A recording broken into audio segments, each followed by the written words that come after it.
Hey guys, today I'll show you the unboxing of the Redmi 10 Prime. On the front, you can see the image of the phone with the name.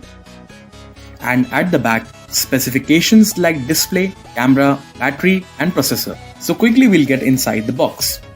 First, we have this lid. Inside it, we get the SIM ejector tool.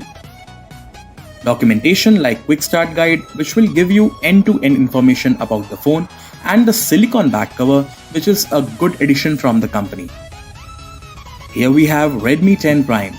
The phone has a punch hole display with Corning Gorilla Glass V3 protection.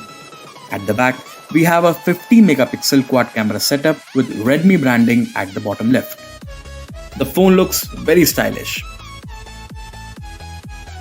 Now we have a USB Type-C cable for charging the phone and transferring the data, and a 2-pin wall charger with 18 watt of fast charging. So guys, that's all you get inside the Redmi 10 Prime box. Thank you so much for watching this.